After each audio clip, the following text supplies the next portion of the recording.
Osuruni asa siyefo wudi kro ria anwanwe tuma media maso washa na me huno se wasa yi wonyame wudi wasa Missy my soul was na me who say yes way was me was Osuruni asa see ya for would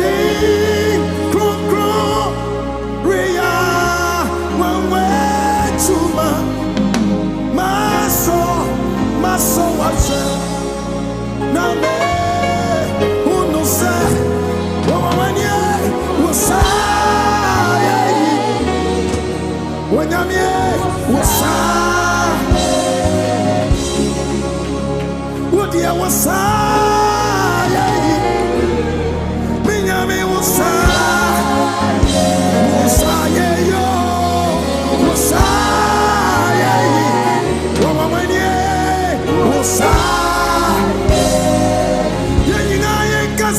was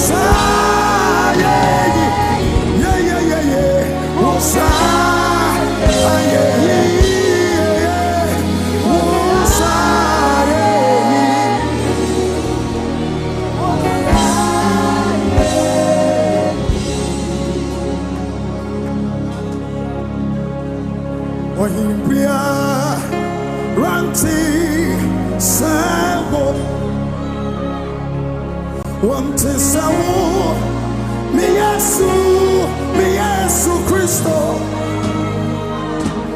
Etia, Siame, Ninamo, Enkase, Wokoto, Namo, Yoinini, Etia, Siame.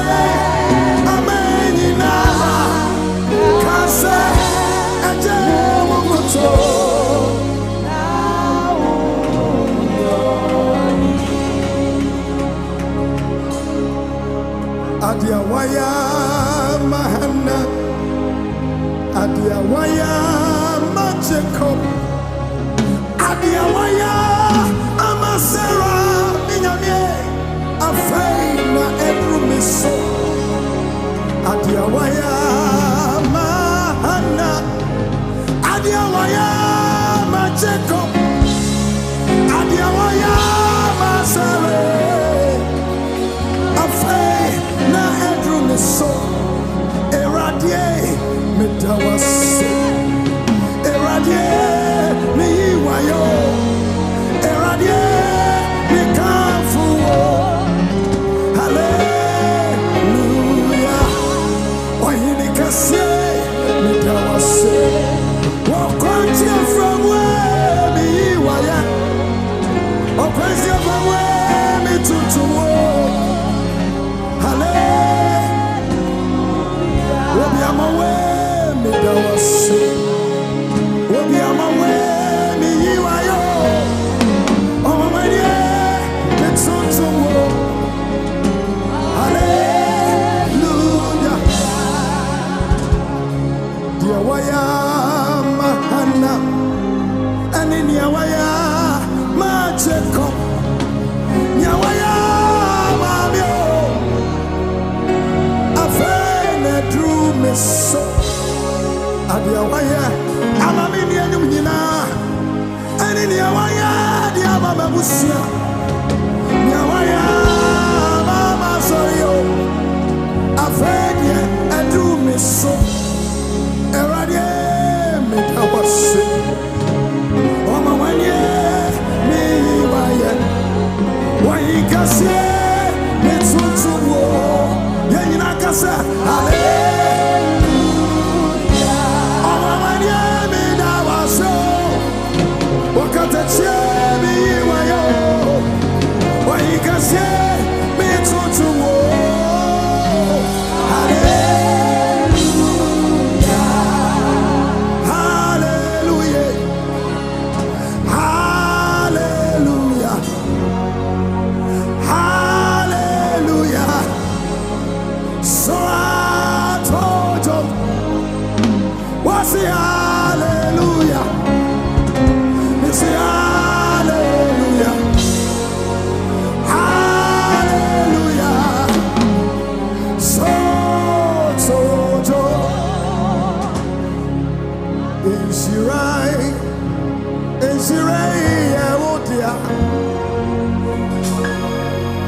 want in I want ya. Unyame wado na washie kuyenso. Shira Nina ya want ya. Aya wadumo na washie kuyenso.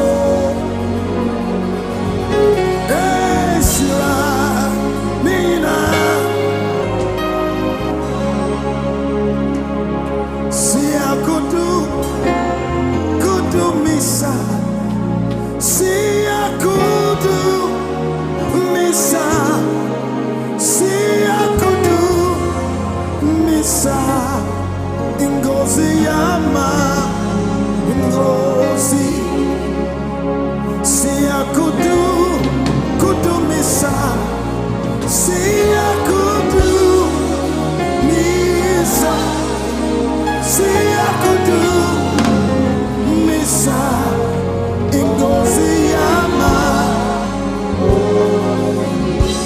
Ae kofamena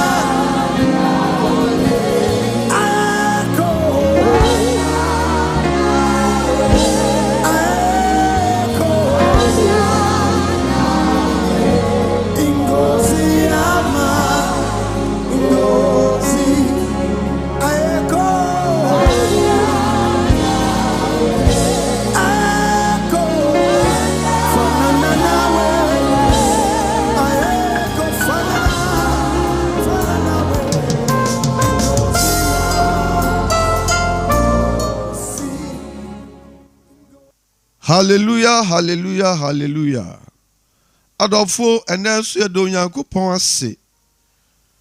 Sawama adepa bi achi ye na yeda so tinkwam asomdwie mu. Aya na dom ana ode adom ye. Na ya ne pensu se oye ne a efata nyina maye. Yeda na ase.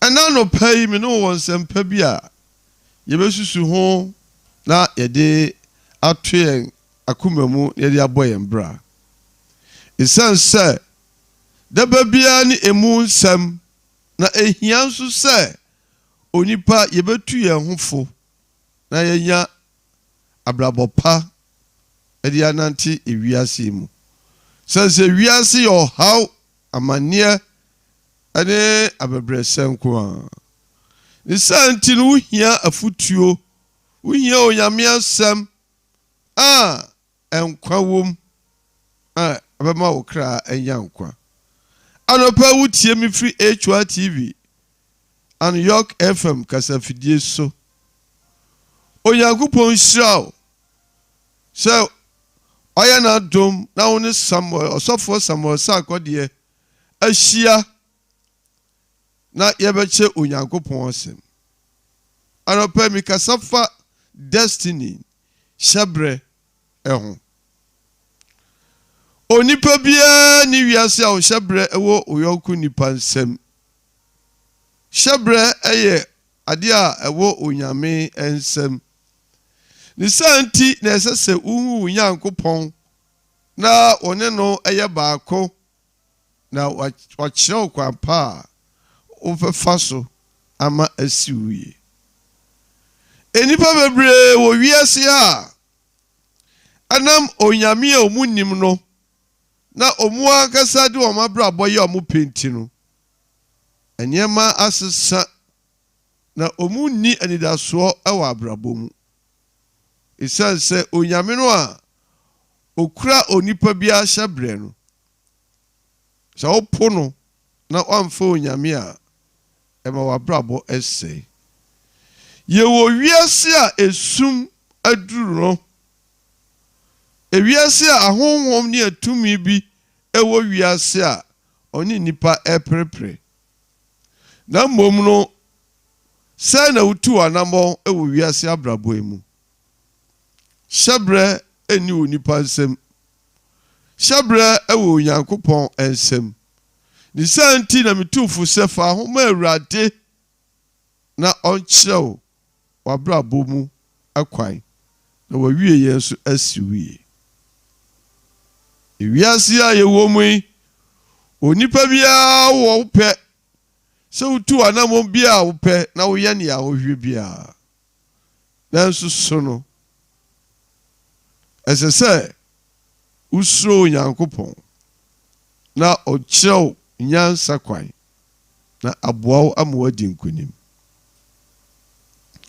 Ɛnyɛ sɛ wode wo ho nti no adeɛ biara ɛbɛba wakoma mu anaa wadwene mu na woyɛ.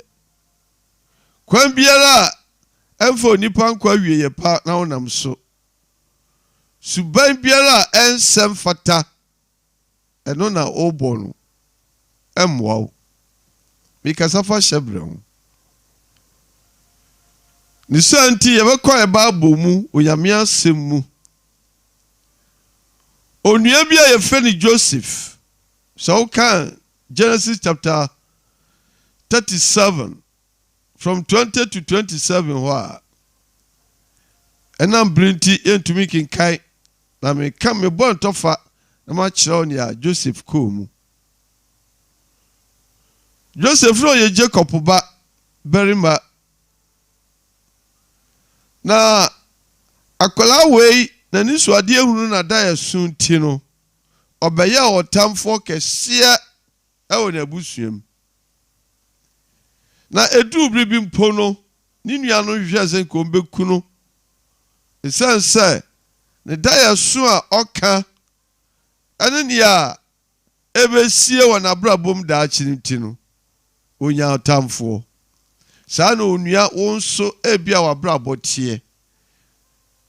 Ebia na baabi a wode w'ani akyerɛ no nti no atamfoɔ asɔre tia wo. Ɛnam kwan a wonam so nti no ahohom bi ane wo ɛpere sɛnea ɛbɛyɛ a ɛnsi wo yie. Wanya attack ɛwɔ asetenam ne abrabom. Adwuma no a woyɛ no ɛnam adwuma pa a woyɛ nti no adwumayɛfoɔ mpanyin ne mmɔfra nyinaa sɔre atia wo. Abusua no a wodam no ɛnam wɔnam montuo bi nti abusua asɔre atia wo. Mpo yɛatɔn wo.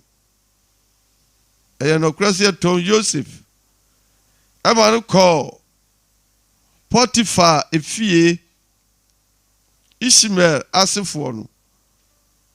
Ɔmotɔn no na ɔmotɔn no firi wɔn nuanom nsam na afei ɔmosan so kɔtɔn no ɛkɔmaa Potiphar. Potiphar yɛ onipa bi a na ɔyɛ sanahene ɛwɔ Misraim asase so. Na Joseph ɛyɛ misuro ane n'abrabɔ pɛnti no Onyankopɔn ka ne ho ɛwɔ baabi a ɔbɛkɔ ɛne nea wɔyɛ nyinaa. Na Bible di adanseɛ sɛ ɛnam ne nyamisuro ne n'abrabɔ pɛnti no ɔkɔɔyɛ Onyame ka ne ho na adeɛ biara a ɔyɛ biara nso ɛyɛ yie.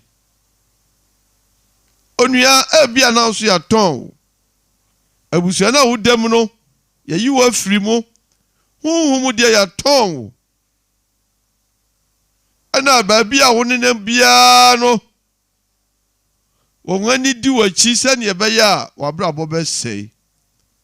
Ɛnso anɔpa yi mekamfo owura Yesu a ɔyɛ Onyankopɔn ba a ɔde ne maa yɛn sɛ obi a ɔbɛgyina di biara wɔnyera. Sɛ ɔno ne nɔkorɛ ne nkwa no sɛ obi a ɔbɛgyina di biara no ɔnyera na obɛnya daa nkwa.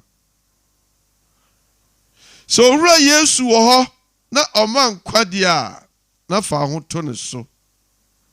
Ewiase yɛ mo abrabɔ ɔbra ma obi. Ɛna abrabɔ nso nya akansiesie ne obi si akan. Ne nyinaa ne sɛ ɔbɛhu w'awuri Nyankopɔn no na wasom no. Wasom no yie honhom no nokure mu na Onyame no ayɛ ɔba mmɔfo no hwɛ sofoɔ. Ɔsɔ ɔtiri ni biara ni hɔ a Onyame bɛma no srɛsrɛ ɛna ɔbɛma n'asefoɔ asrɛ adi. Sɛnea ɔhen David adikanfoɔ no edi ho adanseɛ ɛwɔ Onyamesuro pa a musuro Onyame ɛne sɛti a mutie Onyankopɔn asɛm na ɔmo de bɔ brɛnti no ɛsɛnkyerɛnni bebree si wɔn abrabom na Onyankopɔn aboa wɔn wɔ biribi a ɔmo yɛ biara mu. Sɛ yɛhwɛ ha Genesis chapter 39 verse 20 to 23 wa yɛtɔn Joseph ɔso na Joseph wura no fa no de ne kɔ to afiase ɛnam bɔne bi a nanka Potiphar yere ɛhwehwɛ sɛ ɔne no ennie ɔyɛ abrante a ne ho ɔfɛ na ne ho akɔnnɔ na adwempa enti adeɛ biara a ɔyɛ no na Onyankopɔn ka no Bible sɛ ɛnam saa yɛ nti no Onyankopɔn di n'akyi ɛwɔ baabi a ɔwɔ biara onua ɛmfa ho sɛ yɛtɔn wo ɛwɔ honhom mu ama abayifoɔ sɛ owura Yesu ka ho a enkunim ɛyɛ wo dia abusua atɔn wo de wama ɛnsanom sɛ yɛ ɛnsa anomfoɔ na sɛ wabrabɔ yɛtɔn wama adwamammɔ sɛ kɔso abɔ adwaman a baabi a wobɛkɔ biara na w'anim ngu ase na wabrabɔ nsɛ yɛtɔn wama korɔno sɛ fa wabrabɔ nyinaa na fa bɔ korɔno nea ɛkɔ so awɔ bebree abrabom no afifie honhom bi a ne ho ɔden kyɛn wɔ no abua fɔ wɔn so ɛne wɔn di ako awɔ abrabom mu adanɔpɛ mi kanfo owura Yesu ma o ɔno ne wiase nyinaa boafoɔ Onyankopɔn de no maa yɛn sɛ ɔmɛboa yɛn ɛngye yɛn mfiri ɔbɔnsam nsam ɛne sum mu asekyerɛm anɔpɛ nea mepɛ sɛ wote wo ho ase na wohu no sɛ ɛhe fa na abrabɔ de waduru na ɛhe koraa na wowɔ ɛna deɛ na asie ɛfa Yesu ɛne amanebɔ na mmomfa yɛ mpaebɔ tie Onyame asɛm na fa ahoto so na di Onyankopɔn mmara nsom so na ebesi wie abrabɔ ɛnyɛ obi ana wobɔ ama no wobɔ ama wankasa ho ne santi agyina yɛ pasie no ehia ɛwɔ abrabom sɛ wobesi gyina yɛ a ɛyɛ papa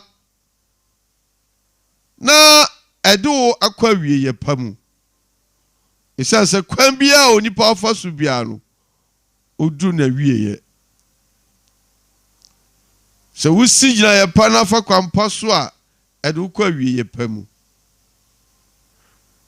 ɛsiane sɛ kwan biara a yɛtu biara no ɛnsɔhwɛ ɛne amanneɛ wom na sɛ wode wo ho to owura Yesu so na ɔka wo ho na ɔdi w'anim di w'akyi a ɛwom sɛ wobɛhunu amanneɛ bebree deɛ nanso owura no nyaa wo ɔbɛka wo ho na wadi nkonim wɔ baabi a wokɔ ne nea woyɛ biara mu Joseph na brabɔ no ehu sɛ ohunu amanne bebree ne abusua hwehwɛ no sɛ nka ɛto no no ne nuanom o ahwehwɛ sɛ n'anim ngu ase ɛhwehwɛ sɛ nka wɔngu mpom firi ateasefoɔ asase so nanso Onyankopɔn fa ne nkwa ama wɔn saa ne anum bebree yɛabrabɔ sɛnea ɛto Joseph no saa bi na ato yɛn yɛapam wɔ afiri fie w'ani ɛnka fie yɛde nsanom ato so abrabɔ no woyɛ biribi a ɛnyɛ yie anaa onipa ebia ɛmpɛ w'asɛm ɛwɔ baabi a wobɛduru biara na adepa biara a wosusuo sɛ woyɛ no dare wo bɔne adeɛ biara a woyɛ biara no onipa nte w'ase anaa na adwuma asusu te sɛn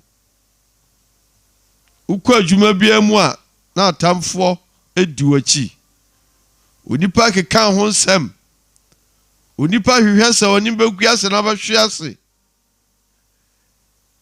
ayɛniɛ ɛnyɛ wo so ɛna afiri ɛna yɛ wo nko ana ato da bia meka sɛ onyame asɛm no deɛ ɛwɔ hɔ ma yɛ mfiri tete nea wonamu no obi afdikan afam anunti saa dansedie ɛne afutu kasa no ɛwɔ twerɛ kronkron mu sɛ obɛbra ho ase ne watie onyame asɛm na wode wɔbrabɔ ato obi die ho na wɔfam nyansa ne mu aba na watu anammɔmpa ama wankasa wabrabɔ memfa nyɛ esu ne ensaweɛ emfa nyɛ amane bɔ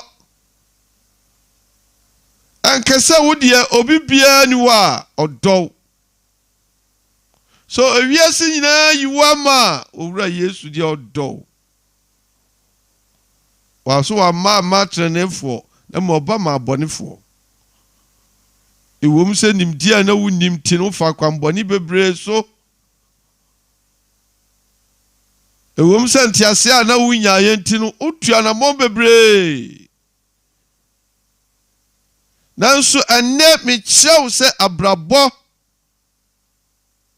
umama obia na mboma ubama wo ho ɛno nti sɛ wokodu saa mpɛpɛso no a saa wachi na twa wani hwɛ owura Yesu ɔno nko na onyame ɛde na ma yɛn sɛ yɛn kwagye botae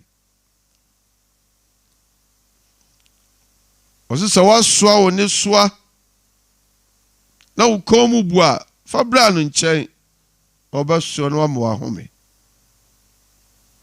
ɛne soa biara yɛde asoa wɔ wiase abrabɔ mu afiri wabusuam ewu nuanom anaa wo papa anaa wo maame ɛkyɛn no ɔsoɛfoɔ ɛne ɔboafoɔ ɛne owura Yesu wayɛ bi da oguso anso ɛyɛ n'adwuma onipa biara ni wo a wokɔ ne nkyɛn a ɔbɛpo sɛdeɛ abrabɔ no adu biara no owura Yesu ɛwɔ hɔ ma wo sɛ wotie sɛnea Yosef abrabɔ kɔɔyɛ a yɛde ntorɔ atɔ ne so sɛnea na Potifa ne yere ɛhwehwɛ no na ne kɔn dɔ abrantie na ɔhwɛ sɛ ɔno ne bɛbɔ adwaman na ɔma ne ho kwae no ɔpɛ kwanduasa yi so ade ntoro atɔ ne so ama Joseph ekɔwie afiase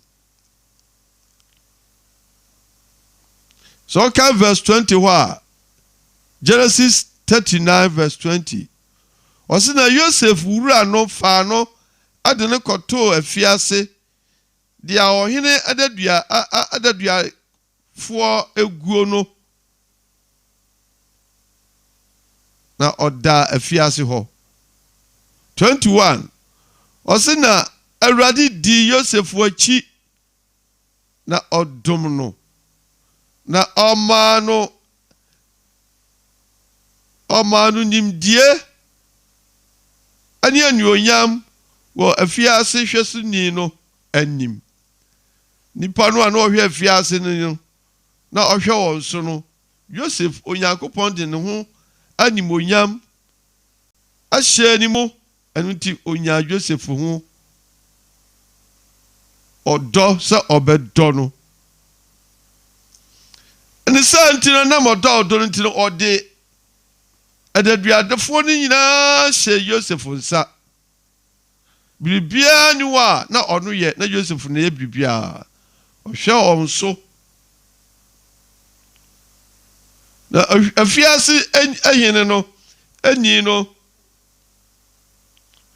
ɔno deɛ wanyɛ hwee biribiara na Joseph na ɛyɛ efiri sɛ Awurade di n'akyi Awurade di Joseph akyi o na adeɛ nyinaa nso no ɔyɛ yie adie biara Joseph ye bia no eye yie Potiphar fi a okotena ye Joseph ntino Onyankopɔn hyira Potiphar and santino baby bɛn na wadura enam usoma Onyankopɔn hyira bebre nanso still wo mu hunu ye oso otini ni amane dɔso enam tini abra ba wo bonti no onipa hwe o se odo be ye na ade bia ye yie na wo man ho kwanti no ye betai wo enam sumu dwa nkrofo bi apase fa so na ye no die na yetimi sai obi abra bonti no na wan pere so no onipa betai wo nkrofo no obunam sa yonkofo na bra nyina no ye fa so sai onipa na yede opesika no na won pere so nti no ye betai wo abrabo aya hweyie ani abotre eni nipa dodo achi koye bone asese ne awoye bia no hwe ho so ye Joseph atena ase na obo ne bra se obi a osuro Nyankopɔn ni santi nyansa ne nimdie nso ya ne ma na ade biara a woye bia nso eye yie odi a osi abusua pawo ya pam wa fifie ni santi no woni atan etia pesa wo no maduro ana wo hyew ho akomfo onuama hyew ho akomfo na ne ato no ato obi pɛn ne asie no asi pɛn anya wo pɛn so nko ana ebesie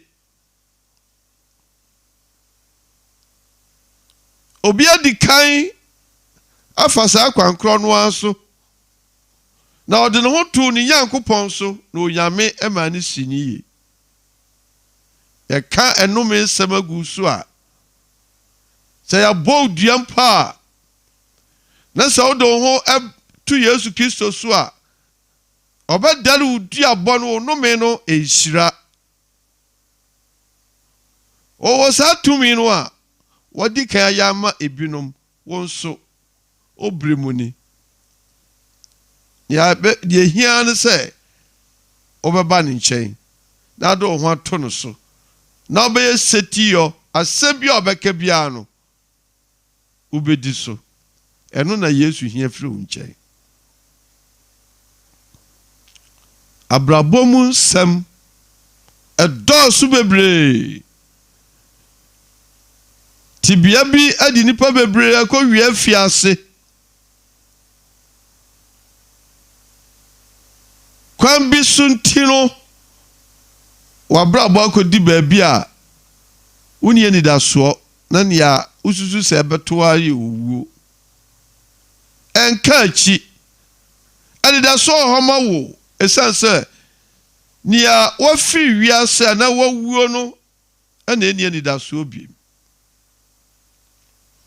na oda so tiasi nko abaabi o wadu bia no anidasoɔ homa yare na etiete wo abusua akɔtɔ yare ama wo ya hwehwɛ sɛ wani mbeguase ya sɛ waware ya hwehwɛ sɛ wobɛsia ba wɔchi ne yenye wasrew yanam kwa bebre so ane yakutia wo nipa wa abrabom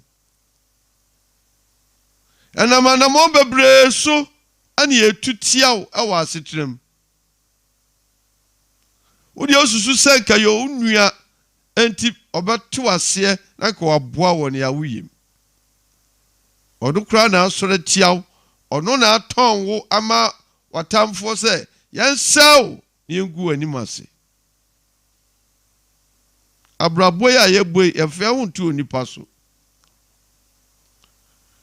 abrabo a wo bɔ no menka sɛ unua bi ana obi ana bɛboa wo na mbom oboafo nyinaa ne awurade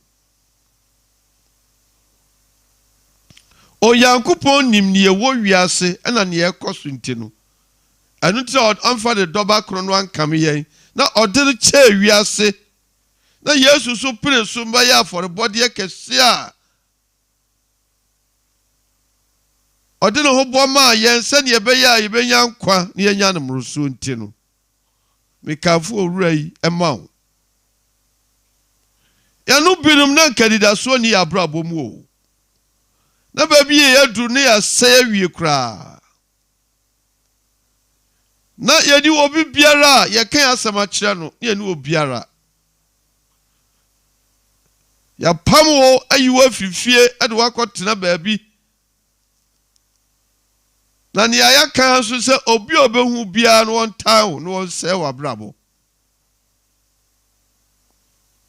nanso owura Yesu a wahyia no nnɛ no ɛne n'asɛm a wɔka biara no sɛ wotie na de ho to no so a w'anim gu ase da wɔtamfo no a wɔn serew no wɔmbɛsi wɔn ti ase ɛsiane sɛ hyɛbrɛ ɛnni onipa nsɛm onipa bɛsusu onipa bɛkyekyere onipa bɛdua ɛnneɛma hunu ama w'abrabɔ sɛnea ɛbɛyɛ a w'anim bɛgu ase wɔ nea woyɛ bia mu nanso owura Yesu ɔyɛ hyɛbrɛ sesafoɔ ɔno koraa na mekamfo no ma wo sɛ baabi a w'abrabɔ no adu biara no ɛnka akyi wode ara ne sɛ wode wo ho bɛto Yesu Kristo so wobɛnya ne mu gyidie na wode wo ho ama no na wama no kwan na di w'abrabɔ so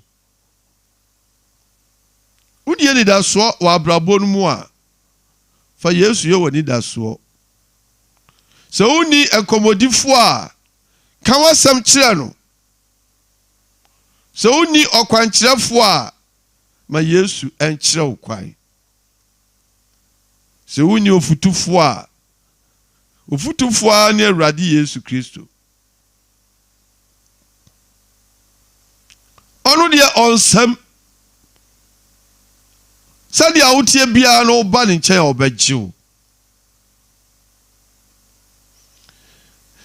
mmere bi a yɛkye ɔbaa bi sɛ wakɔbɔ adwaman enti yɛde no brɛ Yesu sɛ Mose hyɛ mmara Mose mmara mu no ɔsɛ odwamanfoɔ bi te sɛ ɔbaa wei deɛ yɛnsi n'aboɔ nku no na wo Yesu a waba sɛ Onyankopɔn ba na nea woyɛ nyina di wo ho adanse a wo so deɛ na wɔka fa wei ho Yesu hu wɔn adwene na osusuiɛ na obisa wɔn sɛ ɛyɛ nɔkorɛ sɛ Moses ahyɛ saa mmara no nanso mebisa mo sɛ mo a mo aba yi mo a mode ɔbaa yi aba yi mo a moakye ɔbaa yi sɛ yɛnsi n'aboe mo ho a na ɛnyɛ bɔne da nea ɔnyɛ bɔne da no nti kae ɛni kan to boɔ ɛma ɔbaa no na obiara ho ni bu ne fɔ obiara kae ne bɔne obiara kae na mumuyɛ ɛno nti ɔmo ntumi anto boɔ no Yesu twa n'ani si ne ti ase na ɔkyerɛkyerɛ fam na ɔpagya ne tiri na nkurɔfoɔ nyinaa adwane kɔ afei obisa ɔbaa sɛ ɔbaa nkurɔfoɔ no ɛde wo baa no ɔmo wɔ he obiara ntumi anto boɔ ammɔ ɔse me wura obiara ɛkɔ obiara ntumi anto boɔ ammɔ me ɔse me so bi deɛ me so me mu fɔ na mmɔnkɔɔ na nkɔyɛ bɔne biem Yesu nkoaa na de bɔne kyɛ ɛsiane sɛ onim sɛ onipa a yɛwɔ wiase yɛhia mmoa ɛfiri ne nkyɛn bɔne ayɛ adeɛ bi a ɛte onipam na ɛsɛ onipa abrabɔ bɔne ayɛ adeɛ bi a yɛnya firi emogya mu afiri awoyɛ sansa Bible ka sɛ onipa nyinaa yɛ bɔne na Onyankopɔn ne onyam abɔ yɛn Animguase atuma yɛde afra busuam atare bɔne bi yɛde ahyɛw ane ahoma bi a yɛde asɔw kɔn ane kyɛ bi yɛde agu nsa no nan sɛ ma wɔnim guase awɔ atiasefo anim anɔpɛ mi kamfo Yesu Kristo ma wo sɛ ɔno nko ano ɔgyefoɔ ɔno nko ano ɔboafoɔ obetumi aboa wɔ abrabom sɛ womfa Yesu sɛ ɔkra no wagye nkwa a woyɛ wo ho bɔne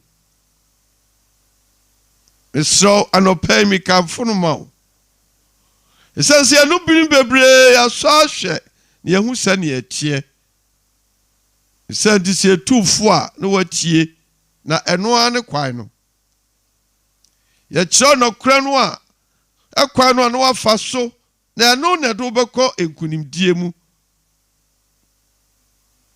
ewiase yɛ osum ewiase yɛ ɔhaw ewiase abrabɔ no ɛyɛ ɔko na wobɛtumi adi wiase abrabɔ so nkonim a gye sɛ owura barima Yesu no ɛka ho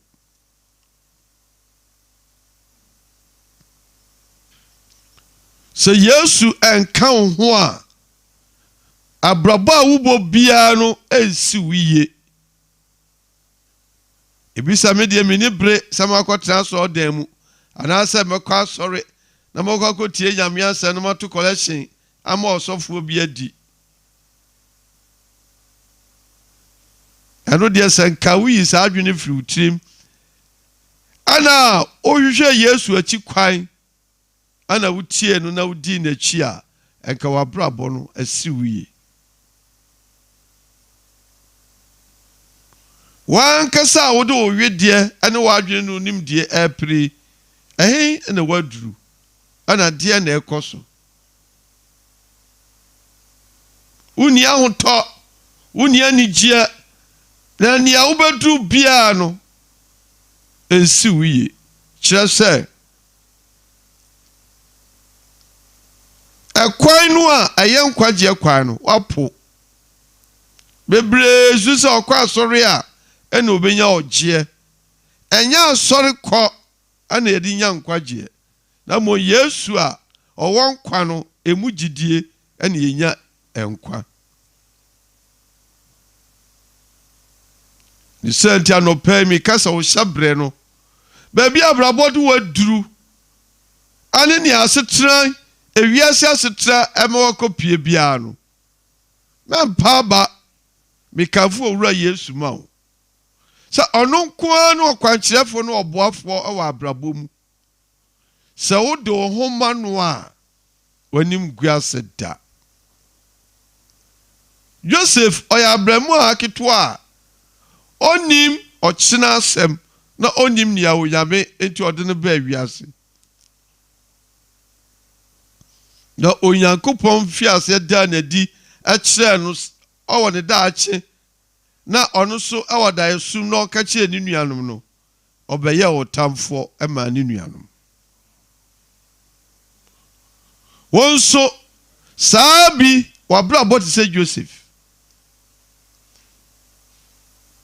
yɛatɔn wo amansa yɛ yɛatɔn wo amansa enti wotumi nyansa nom wo ne sika koraa kɔbɔ bosea wokɔfiri nom ɛbo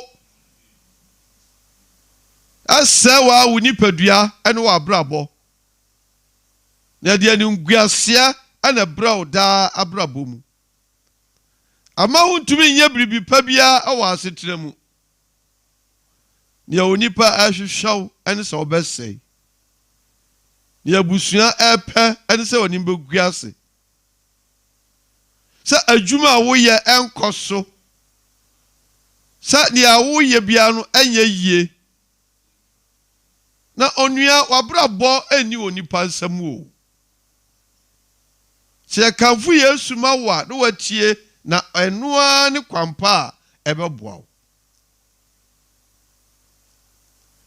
sɛ obi sɛ ɔdɔw ɛwɔ wiase ha ɔnɔw ɛnsene Yesu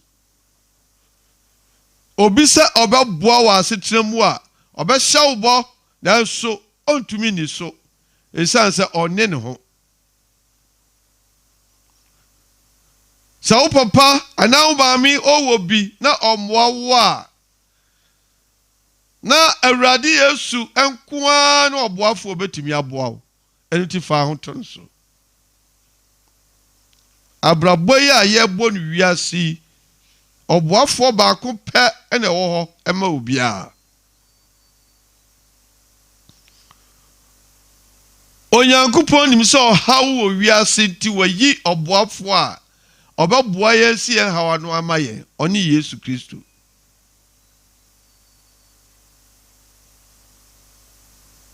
Esan sɛ saa haw yi emene yɛn nana Adam ɛwɔ Eden turo mu. Na nam saa Yesu ti no Onyankopɔn pam no firi hɔ. Na ɔpam no firi hɔ aba wiase amanneɛ no wɔ haw mu no. Adam fatete no ɔhaw bebree mu.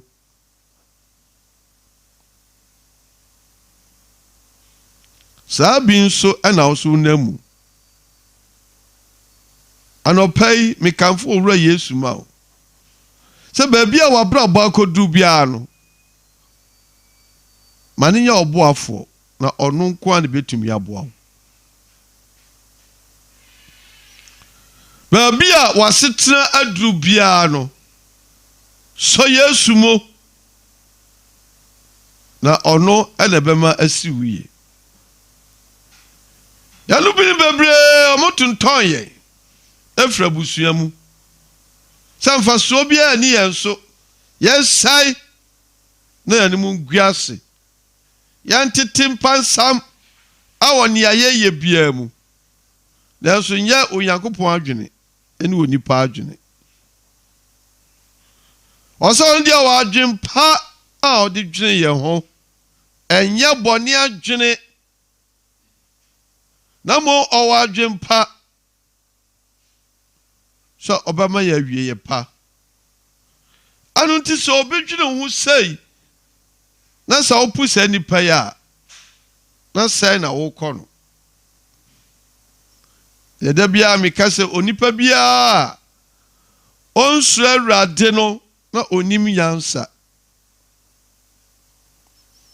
nia odi wiase eye nani da so na odi sika achi ni wiase japade achi na onyamisuro ni nimu no na oni awieye papa bia bebre adi sika achi asɛ won abrabɔ ade won ho akogugu afiase ani akode da anadua afiase a onni anidaso bia ade ba ko pele betimi aboa wo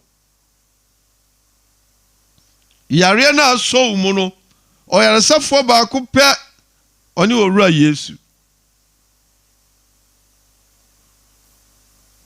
ebi o se stroke achime wom se stroke achiwo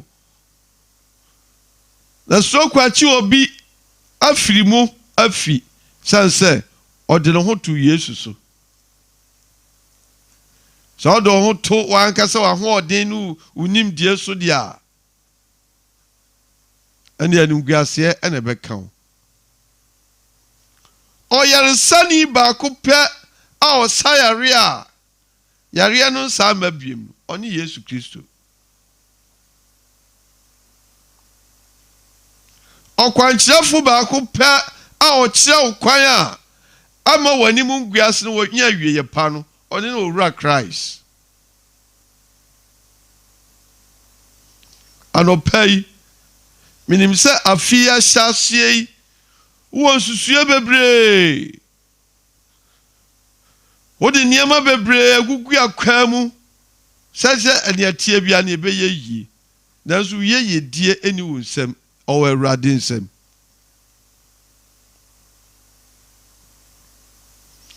Se wabra bobe si wiye a se ne ahwehwe no no a na wodi kan hwe Yesu Kristo.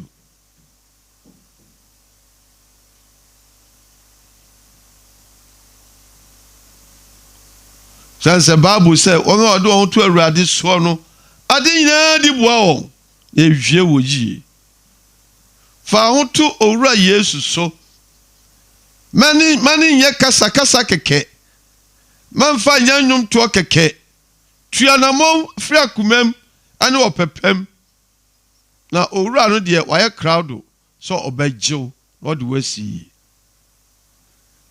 abeba wa wasi so enam adubi ani ahwofa bi onyame de chewo no edadaw ana adwaman ene na da ana oti wiase edada mema bebi a wodonam no ehwo etro wahwease akitua bi na amra no onenam ano no utomu pa onsori biem ade ba ko pe ana ehia ewo wabrabom ade ba ko pe ana esese ohwehwe ewo wasetrem wosi hwehwe onyankopon ahenie ne tene ne kai ansana ne aka bia ewo wiase ehia no ono ade beka ho sanso onyame yansafo a onim onipa apede ne niema ese no odikan boye ansana obo nipa tiansa onipa beba wiase no ana asase su no na duane ane niema ehia no nyina no onyankopon ade dada onyame yansafo osusu na oye ni aye ema ne ma ni santi no sawode watu nyame na twene ana odo ho udi sika chi a onua bo break na sesa wadwen na baabi a wokɔ no wa bewuwu because sika nye eye na so fa hwehwe ne kwan so wosi onyankopon sam hira na mo onipa ye odifu enye obra dwuma no enye kalabule no a onam a wo ye no ezisie enye do na wutu ade se obi se ne be ya ne sika beba wo nchen no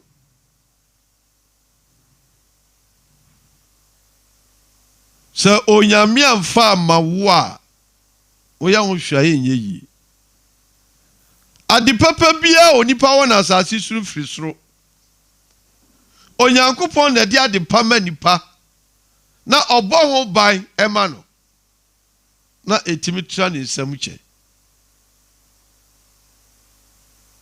adwuma kakra ya wunya ye ani gina bria do ma ye ntihwe ho atamfo ya hwehwe wasɛw ya hwehwe wagu adi base ni a Joseph nuanu dwene ye nyina susu ye ne sɛ obɛhwease anana ni beguase ana sɛ ni a oka awana da sum no emmem ehwe sɛ kie bekuno na su onyame amfa ne kwa mawo na ne nyina chiro onyame a osuro no onyame so anda na chi ama no oka ne ho adi nanim di na chi awate bia okom no onyankopon ka ne ho boa no oyi ni framanie mu na wie ye no sɛ obɛyɛ obrempon kɛse ewo bi manso obɛyɛ nhyira na nabusuafo hu no na odanhyirem ni nuanom a mo pɛ sɛ obɛkoto no omo ɛbɛkoto no nabusuafo a mo pɛ ni ma hwɛ no omo mom no ɛba na se ɛbɛsom no Awurade Yesu nkwan hyɛbrɛ sesafo o hyɛbrɛ ani wo nsam ɛwɔ Awurade nsam enti sɛ hyɛbrɛ ade waduru baabi a ama wo ho kyere na wo nam amanim hunu mu a menua ne ya me ka kyerɛ wa ne sɛ ka Yesu fa ho to no so na ɔbɛgyew fa ho ba no na ono na bɛboa wo aware na wakom no wodi anigye ana bɛwura mu na nso so no esu ni awerɛhoɔ nko ara na wodi. Ɔdɔfo na osu sɛ ɔbɛdɔw na ɔbɛhwɛ wo so na waboa wo no afei ɔbɛyɛ ɔtamfo kɛseɛ. Nyame ka ne sɛ ɔdɔ biara ni wiase ha ɛwɔ nipa abrabom. Ɔdɔfo biara ni hɔ, ɔdɔfo asa. Ɔdɔfo a ɔbɛdɔw akosi ase ɛne owura Yesu. Yɛn binom yɛn da so nyinaa ne Yesu Kristo. Yɛn da so nyinaa no. Ɛnim sɛ ɔde ɔhyɛ ba ɔmu so na ɔdi ne bɔhyɛ so. Ɔnte sɛ nipa a ɔwɔ mmerɛyɛ na onipa a wotimi da nipa ne yɔnko nipa. Owura Yesu deɛ ɔna da wo da nea ɔka biara no ɔyɛ. Ɛbrɛ no so a ɛmpa ho. Fa ho to do so o na bebree de no ho ato do so adi nkunim. Enti sɛ wo so amfa ho ato no so na sɛ wo po no a wapo nneɛma pa nyinaa. Ebi ayɛ ka bebree sɛ ɛnyɛ nokorɛ na yɛ ntie ɛmfa nyɛ hwee. Anɔpa yi ɔsɔfoɔ Samuel sɛ akɔde a ɔda the Rock of God Bible Ministry ano ɛna ɛno ɛka sɛ nokorɛ wom awɔ abrabom nyinaa ne sɛ fa Yesu ayɔnkoɔ na ebesi wuye. Onipa bebree adu hwamɔ wɔ abrabom adada hɔ wɔ asetrɛm nti wɔne agyina yiwani efiri nipa so. Ɛmfa ho to onipa so. Ɛbɔ bia onipa bɛhyɛw bia no ɛnyɛ adwuma. Nea ɔyɛ nokwafoɔ no ɔtreneni a ɔhyɛ bɔ a odi so ɛne Yesu Kristo Onyankopɔn ba no.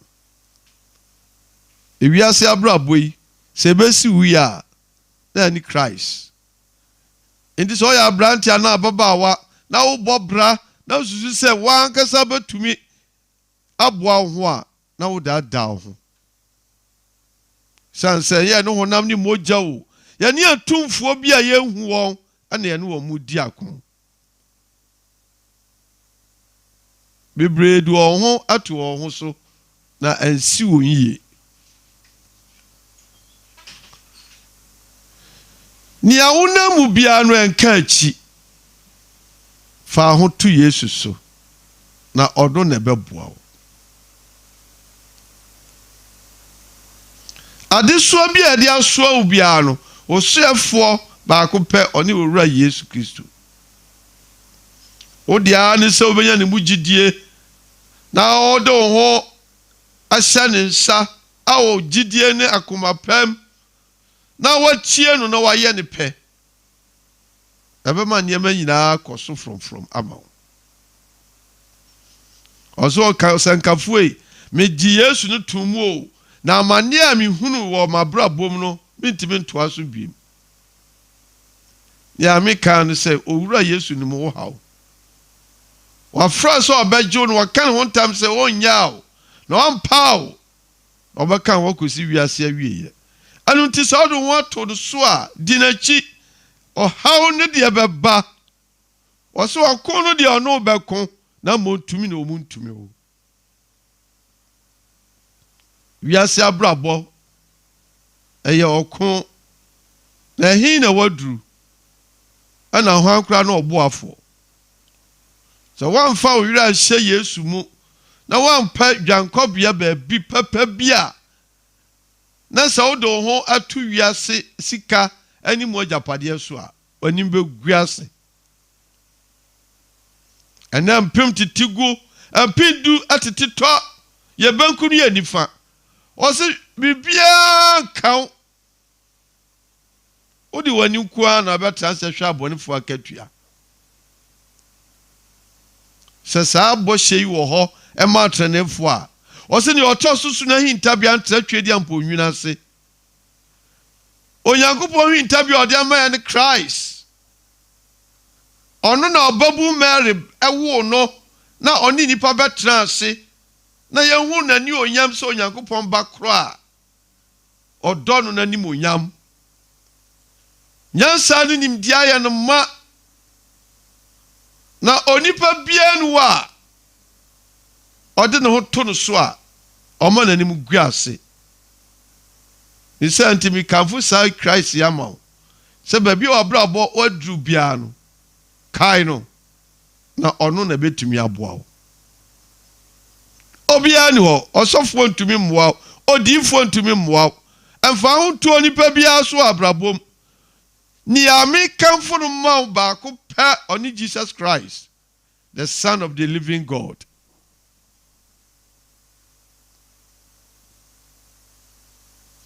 So when tie saa nsɛm yi na wɔmfa saa kwa yi so a na sɛ wotie afutuo foforo bi a bebree do ho to wɔn sika so na awieyɛ no kɔyɛ animguaseɛ bebree do ho to onipa so na onipa di wɔn hwamɔ ama ɔmanem aguase bebree susu sɛ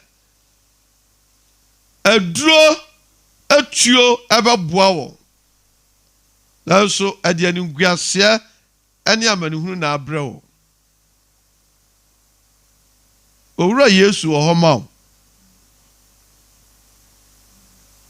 sɛ wade soa no ɛne wo ha no dɔso sɛ die mpa a ɔde fa to no so na ɔbɛgye wo so onipa gu anim ase akodu himpa a animonyam wura no bɛhyɛ wo animonyam daba bia usumiefo usu ɛpare kyikyifo a ɔne owura Yesu ɔno na bɛkyekye wo werɛ aduru mmerɛ sɛ wobɛhu wo mmɔbɔ sɛ ɔse nhyira no mmɔborɔhunfoɔ na ɔno ɛna wobɛhu ne mmɔbɔ sɛ wankasa hu wo mmɔbɔ na hu sɛ woni oboafoɔ bia na wo hu wo mmɔbɔ na ado ho kɔma owura Yesu a ɔbɛhu wo mmɔbɔ na waboa wo na wabɛyɛ nhyira ya abrabɔ na koduru no usu sɛ apem na biribi pa bia ni hɔ a mekamfo Yesu ma wo sɛ fa ho to no so na ubedi nkonim anidaso ni baabi bia na mo owura Yesu mu ɛna anidaso wɔ dodoɔ no a do wɔn ho ato no so ama wɔn hyɛbrɛ asesa ama ɔhaw no afiri wɔn so ama anigye abɛyɛ wɔn kyɛfa abrabɔ a yɛbɔ nipa su sɛ wonya sika a na wɔ adeɛ nyinaa ɛnyɛ nneɛma nyinaa ana sika tumi yɛ sika yɛ bebredeɛ nanso so nea ɛboro so na ɛso kyɛ ne nyinaa ne Christ fa Christ na ɔno na Onyankopɔn de na ma yɛn sɛ yɛagye nkwa sɛ woto agye nkwa atwene a baabi bia ni hɔ a wobɛnya bibiem ma onipa na adaw ma ayɔnkoɔ ɛna adaw ma onipa biara ɛna adaw na Onyankopɔn yɛnsi na twetwe o ya onipa guo no ɛno ana otwa asɔre a wuwom obi dadaw asafo a wuwom obi dadaw aware a woware obi dadaw adwuma a woyɛ obi dadaw obi hyɛ kukuamu tufu bɔne ɔpɛ wo asɛw ɔpɛ wo yi wo afiri hɔ fa ho to Yesu so ɔno nko a na ka wasɛm kyerɛ no ɔno nko a na ɔno ni nkɔmmɔ ɔno nko a na ɔkasa atie na ɔno deɛ ɔni nhwammɔ da anɔpa yi ɔsɔfoɔ Samuel sɛ akɔdeɛ no wakasa sɛ yɛnom binom ne yɛmfi baabi yɛni baabi pa biara wɔ ɛtena abusua po yɛn tɔn yɛn ato yɛn twene yɛ ɛwɔ sum ka biribi mu na yɛkɔhyia owura Yesu ɔno ana di me adu ba bia maduri ono ana ye me ba mbofo no me hwesofo ono ani mani da so no made nyina ena abusua ehu mi se onyame ahira me nokre my secret in life and Christ. Secret of my success is Jesus Christ. Mini secret biya bim. Sanso ono ne me boafo, ono ne me bambofo, ono ne ma die nyina, ono ne me na, ono ne me ja. Ono ne me yire ni me kunu, ani me biribia. Anu nti se wonso wo sa hawi mu na amanie yi edawso a matu kwan afiri mabusua mu aba enkran be pesika akobobra oboafo bia ni ho a obetumi aboa wo eka owura Yesu ho wa za wo ba ye wa apirisu bia enso enkoyiye wa yiro waye bia na enso enkoyiye ye tia ne se Ofa wakuma no kra no nipadua nyina ma Yesu ntino. Wa wo dada ho dada kra. Ukwa asore de na so ya asore koni. Ofa ho to ne so. Unja abone nkitinkiti. Unya na da ne krono ne asisie. Anu ntino hunu awurade animu nyam a. Onua jabri bia mu ma no. Na ono ebesiesiu na ode wasi. Enka achi Sanka ubetia na sanka uba brown kuma se a sanka bese sawadwen a enka owura Yesu so beboa wo na asiwie anopai makane ya akiro fa asem no nante sania Joseph ni nuanom ton no na nka hwehwe ni wuo nanso awurade ama wanwu ya hwehwe sankonko ya kwa Onyira emfiri omumu kra. Yani nyida no Onyankopon koye no obrempon. Okopaja no hye na nimonyam. Na ne nuanum ko hu no mpo no. Omu nyina siom tiase. Kira se ne ya Onyame ahira no no. Otamfo ntimi hye no da. Anuanom mama sika engu anim ase. Mama ahunyade ense wabrabo. Baby a wa yire nwa ya koduru so enye yie no be fiase wo Kristom na Kristo be pejaw no wa hiraw oboafo bia ni wa afiwe ede January na 30th January kakra ye koyanim ebedru 15th February po na bebre ni wiase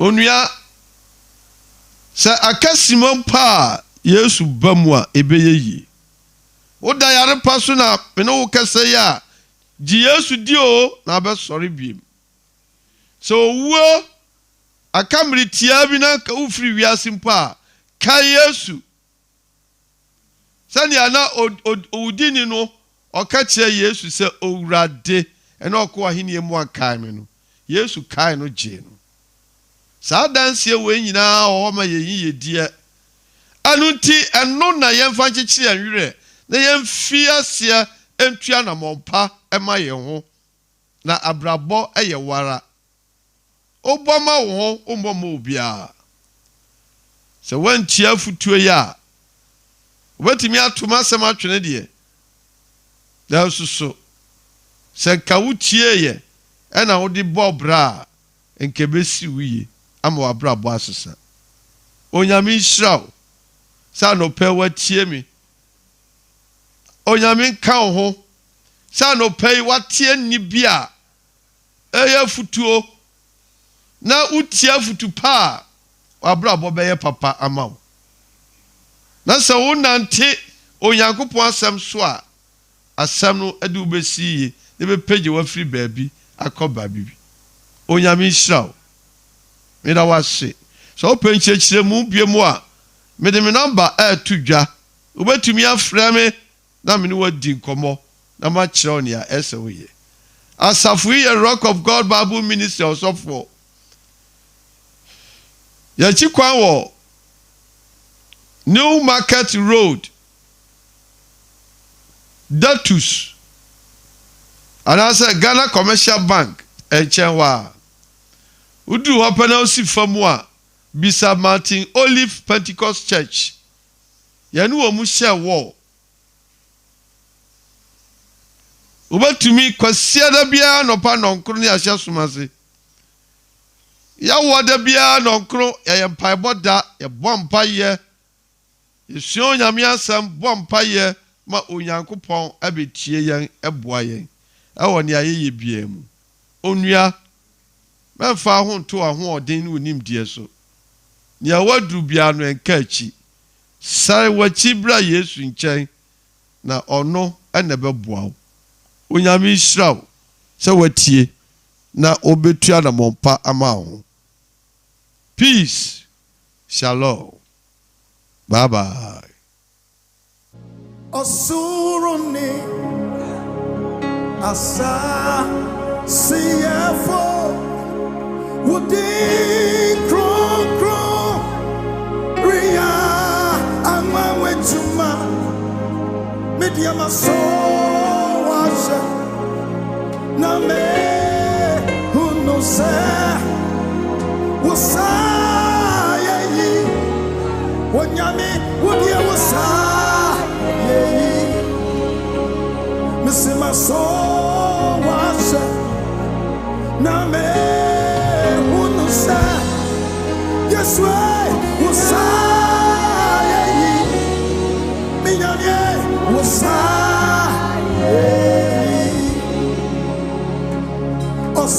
osuruni asa siyafo wudi kro ria wawetuma maso wache na me unuse wawanye wasaya wanyamye wasaya wodia wasaya minyame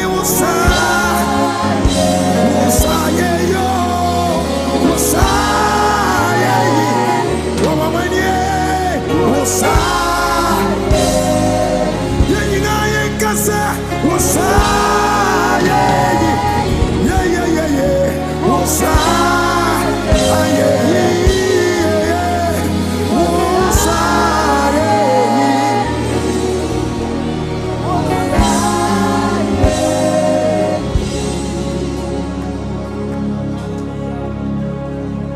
Ohimbia ranti sabo wante sawo mi Yesu Kristo etia siame ninamo enkase wokoto nawo yoinini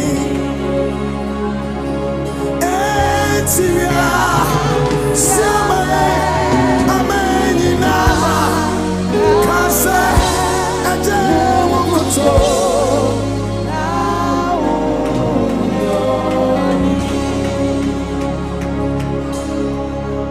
Adia waya mahana Adia waya Jacob Adia waya amasera minyamie afeina edrumiso Adia waya mahana Adia waya Jacob Adia waya masera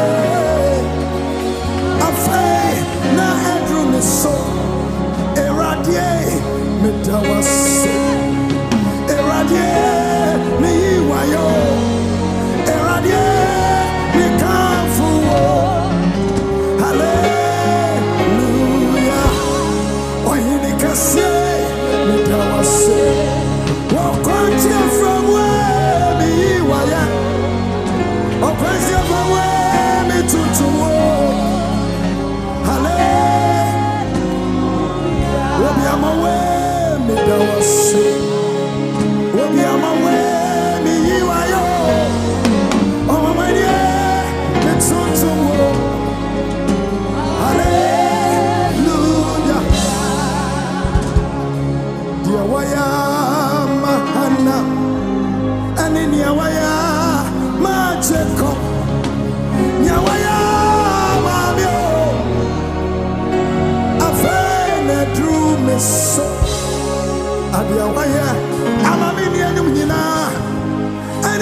Wayikasie metutuwo yenyina kasa hallelujah omamanye midawaso wakatachie miwayo wayikasie metutuwo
say yes when you yamo. What's and you yam? What's and you yam? Nanimo yam say bread. One more in my yes and you yamo. What's and you yam? Hey. Limi kata yada da boso. Lama shanda da basaka yada. Ribi kasa yada baba. Somebody lift up your voice. Begin to worship Him. Lima sote de bosa. Lima kaya da baba. Let the fire, let the Holy Ghost. Let the Holy Ghost fill this place. Let the Holy Ghost fill this place. Let the Holy Ghost fill this place. Rabadaba, Limataya. What say yes when you're Yamo? And you're Yare. What say no Yamo?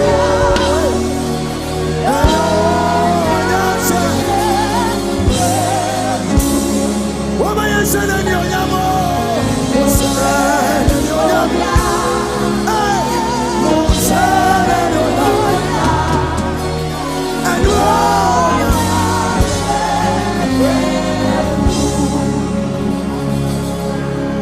And more Yam. And more Yam. And more Yam ka Obama. And more Yam. And more Yam. And more Yam ka Obama. And more Yam seno.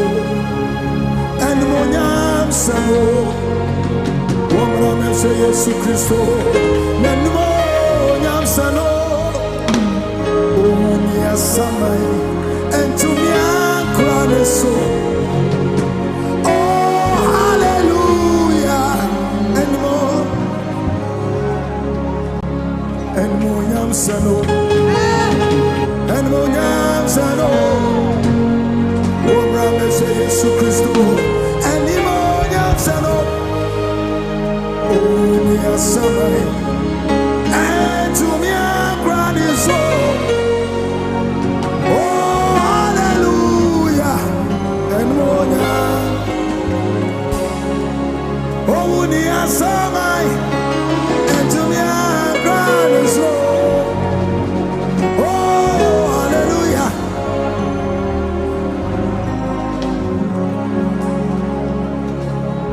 Oh, yes, samai.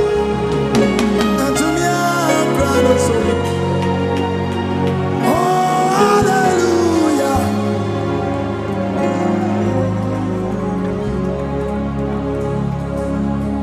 Oh, yes, samai.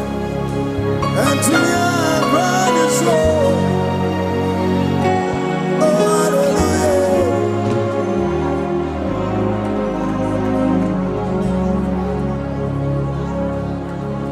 Tararaba satana.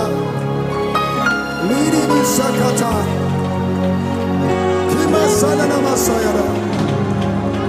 Somebody give Him a praise. Begin to worship Him. Lift up your voice. Worship His holy name. Worship His holy name. Let the house fill with the Holy Ghost. Let this room fill with the Holy Ghost. Let this house fill with the Holy Ghost.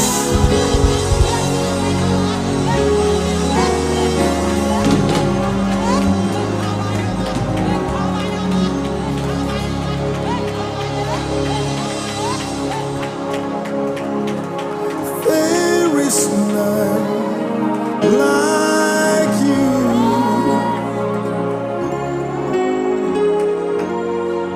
No one else can touch my heart like you do. I just want to hear you. I have searched through all eternity, Lord, but to find there is none like you. Come on, lift up your hands and let's worship Him. Come on. There is none like you. Oh, no one else can touch my heart like you do. I have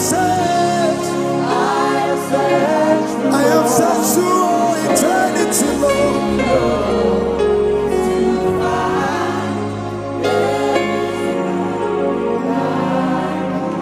Do you know something? He was crucified and laid beyond the stone. You lived to die, rejected and alone. You were like a rose trampled on the ground. You took the fault and thought of me. You thought of me above all. Can we all sing it once again?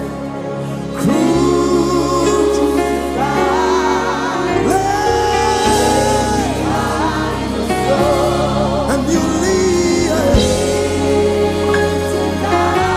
you were rejected like a rose.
ensem bia ode ababetu dwale say de dwa ye de eho ensem ebebro sanso na MPP amanyoko no ebo amane se emabunu ene achitafo nyina anya abotre esanse ebre potia twa se omohyase yimpanimfo no enche bia katom ne bro na ebre no aso nom de kwako yimpanimfo tisamre de obi antam twuku na onya abotre ensem bi kan we no ho ne yesi ho konya ayede eba besom se anopa no nsia akan kase ewo Yorke FM ni Hytvgh afi yedada adwumadi ayedi no Yorke FM so se Yorke morning no eno na yagebre ayede eba besom wo so no na yehwe mpanifo so koto se bodom osiapata so na enye ne pemu na emom obi ena ama ne so de na kwakosu na no pa bia nam kaso ne potamu ba bia akofodua achima yirebi era afi so dan ne potamu ho behu oba bi nefu awro tenti be sese na ne mu abusei ne nantie no otwene nya okone left right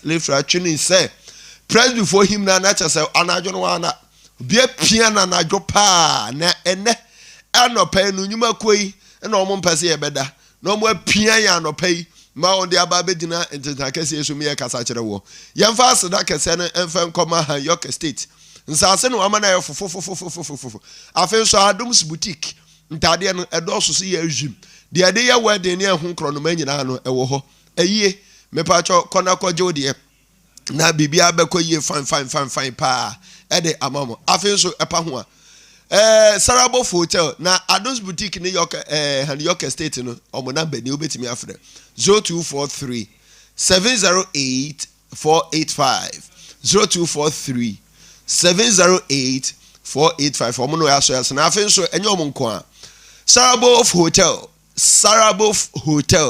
hotel papa ba bepiem ewo nyenya no kwantempon ne so he eho de papa he uko no manja kopiem wo ho no ma wa ade esankora unko fie mpo swimming pool papa bi na afi so hotel dan pa no kama air condition yemu se ya funyanya edem se ya fala timfala na bibia akoyie kama tu betimi afra mpedifo wa homa trufo esu no wabuke no odofo na wa hyase akwaji mani kakra kama 0242 222292 jini biemwe 0242 222292 enyima ko ya dawro ma na o ma so yasene me yede anopa no nsia akan kase ne ba besom wo ye okenkanfo anopa yi eyemme His Excellency Nana Kwame Owusu Nana Tino di achim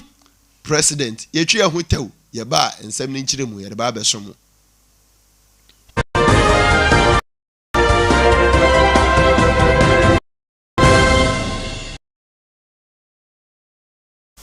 abusiafo ema obibia akwa abafe na wode wafide na to ye ka say aha ye Yorke FM na o TV so ene wo phone so ya ya ba be pie die ene computer so ya ba be pie ye Hytvgh na tabri ye de na mu sakonoma ene ode ya ba be si wabobo ano sa no enti fa se dane mom afi ye nshan seminase ye hyase ani ye hyase ye afri Ghana mampani His Excellency Nana Addo Akufo-Addo na so ye Putupurusia mudie bi ekọ so ewo Burkina Faso yenu anu ewo ye huna no heya Burkina Faso enu akra omobo afcon ya omudi nkunim na omoko semi final na putupurusia mu no de akoba nyina ne se mpanimfo president fo eka bi ewo mu no ewo abibiman kabomuko enom kodi nhyiamu no na no na Ghana mampani His Excellency Nana Addo Akufo-Addo afra pa na okasa no chese yenyina yenkamum democracy kabima minka bi adwenkyere enya ntokwa eye nyinyina ano ene yede kasa se we ni we enya asam no krampo na ya anu ya yemfa se kan na etwa enti kyere wadwen na me so menkyere ma adwen no enya de e etwa se akofa yeneni ntokwa na etuo di ehinim na esase hiri baba etuo na eboton so sei na ense kan enam wiem abekasa isakaba ni nyina nya de ede nkoso ene abibiman West African countries na nya de a ede nkoso ne mpuntuo de bia de breyen enti nyina yen kan kire manfo yen kasa nguo masom se democracy ayade a ede yeyo ena afin kankro abusuan kabomuo na ebo ye nyina ye ho ban pa na edebre oman.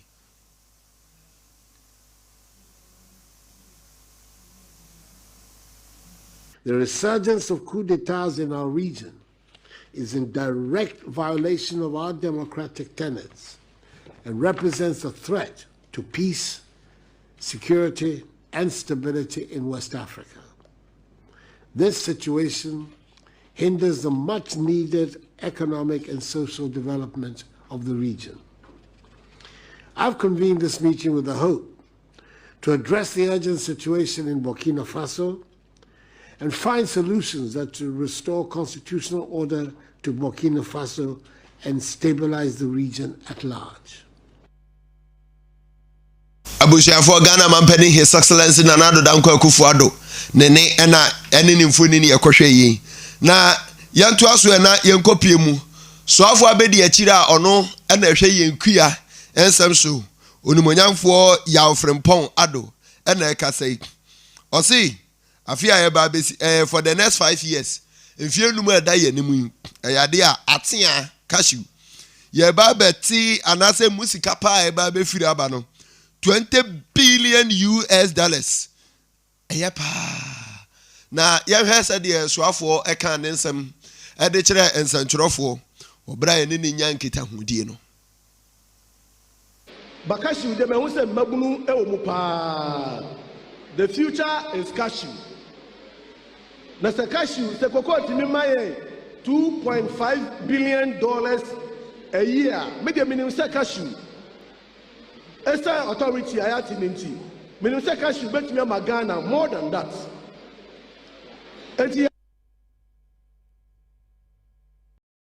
Abusiafo nipa ye kohwe ni eye soafo abedi akira ono no hwe yen ekua ensam so nimonyamfo Yawfrempong Addo no chese o atia asese ye ba beti fitimfie num eda ye nim na maban ne ntoto ye pa ene fet ahodo a ye de abenti no atia ye ba beti afiri nua so na sikapudu de bebre yen mfie num eda ye nim no 20 billion US dollars in years actor nti ebeboa oman Ghana pa na yento akase ebo no so yeto aso na yekwa kopiem ewo MPP amanyokuo no akachi na pani ono na ye chorochorofo edema amanyokuo no eye owura John Buadu na ekasei osi lanse wo hono ma Alan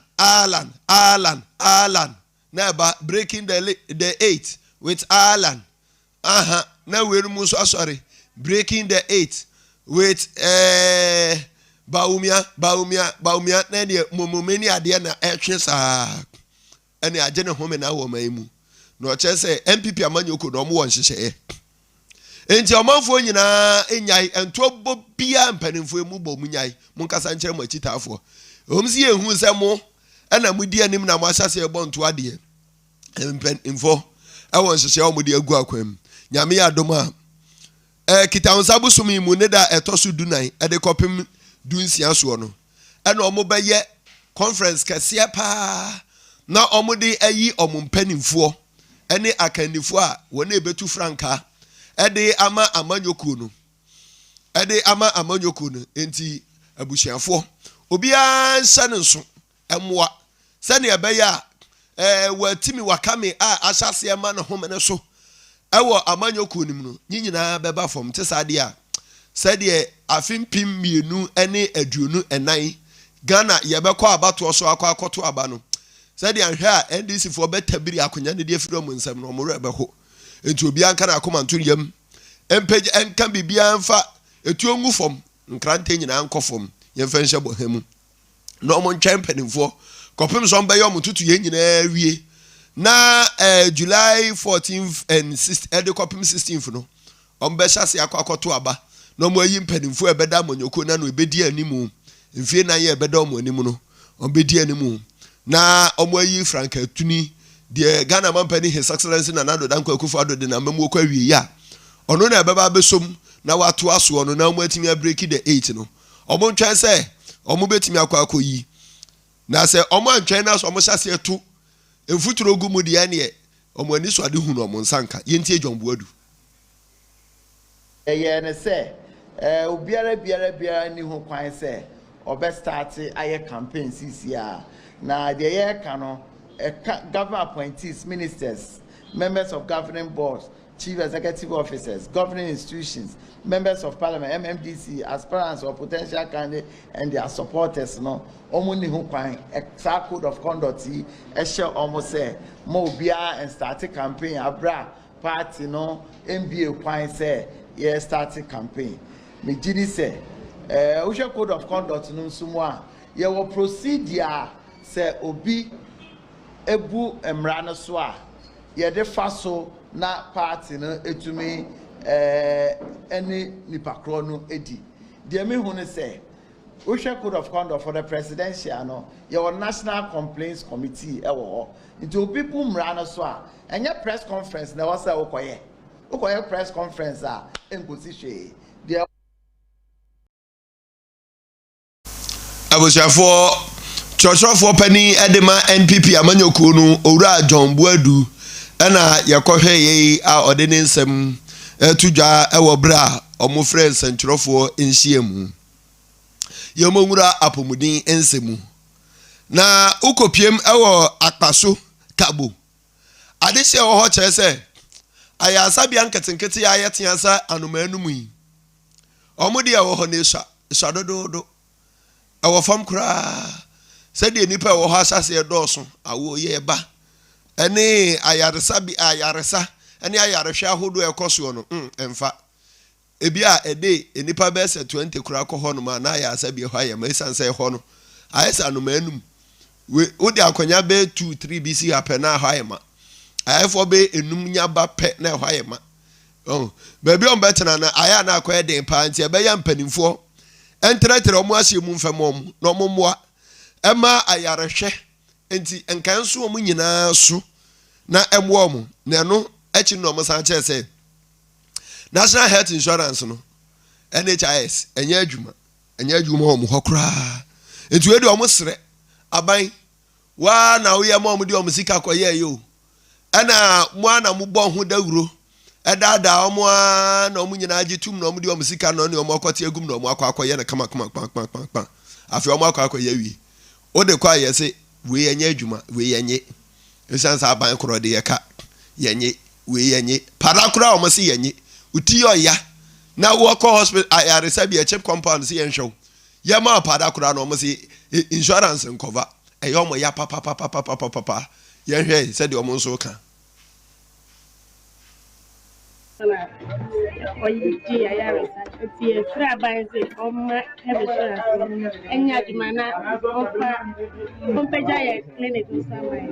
Yamani a higher clinic. It's answer Uko clinic. Yes, say first on by almost say your health insurance. That's what the quat and a tier way, actually I shall say insurance then yet maybe. Near Tosso, yes, maternity anyhow. 1 year now per cell all for antenatal. I just offer a free hakorara. So who needs a Senibia? Master, one I'm for said Grana. That's all will be away from me next year. Say you have insurance with you. We are call our say Yajima. And so be free. I call Wara your quantity if you are no nipa yarifon. I could come. Now, near woman so say, Obi any more. Chief copper no, to me any hour, no maternity work.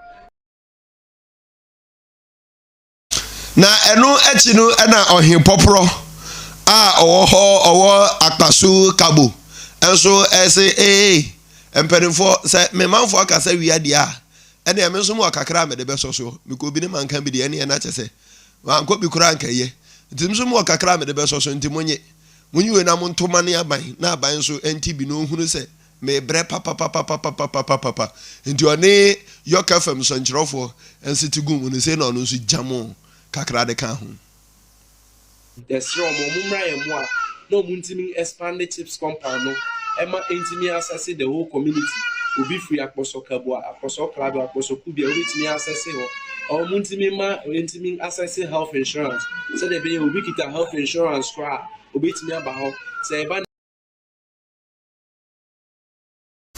abusiafo na nanso nsem kakra ode efo ne manfo de yeso eno no Yebegyina saa nanansam yi so na yede anopa no nsia ensam ahodo ayeboa no de besom wo ewo Yorke FM any Hytvgh yedada adwumadi anopa yedie ato ne din Yorke morning no yede ebesie ensam no de edi mu akotin ne bini MPP amanyoko no ache se kita unsa bosom ya yeba besi mu no wa afiya mu ne da etoso dunan ede kopim dunsia so no ana omobe hyase eyi Franka kurafo ne mpanimfo a ebedi amanyoko nanim nti omanfo no muso entwen ope obi ankoye hehe nkoye breaking the 8 bia sanso ana yeko ekopie mu soafo abedi akira ono ana ehwe yenkuya ensem so Deputy Minister of Agric onimonyamfo ya Frempon ado chese enfie num eda yenim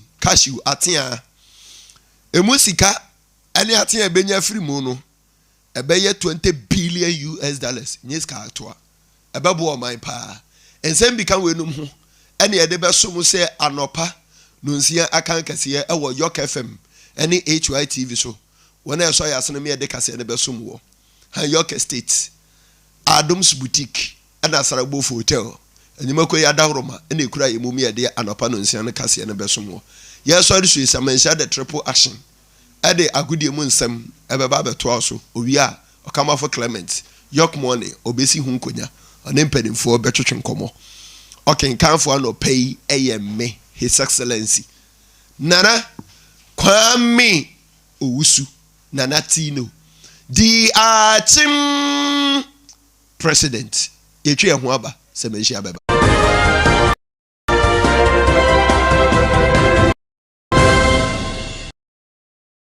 Masiamiti yadum seniamiti biara Yesu nawaye Masiamiti yadum seniamiti biara Yesu nawaye Asiamiti eyadum seniamiti biara Yesu nawaye Odini mocha na bomi upai No dinato swaji kwa Senya maye Yesu nawaye Oh adum na duma rakwa Odini moja na bomi upai Odinato swaji kwa Senya maye Yesu nawaye Aduma rakwa Yesu nawaye adum Senya metibia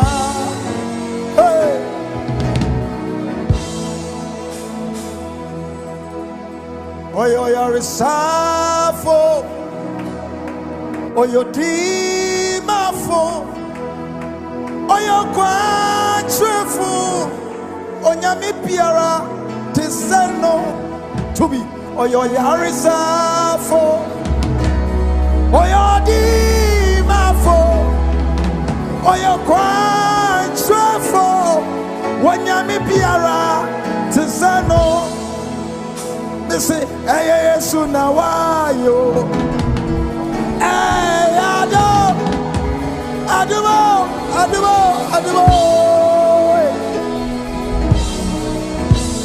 Yesu nawayo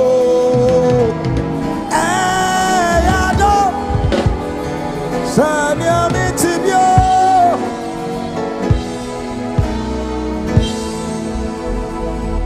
There is a song that goes like this. He said, Midawasi Minyankopon Midawasi Miya Owa Sawa Yimye free Owa Minemo Midawasi Minyankopon Sawa Yimye free Owa Minemo Eje Midawasi.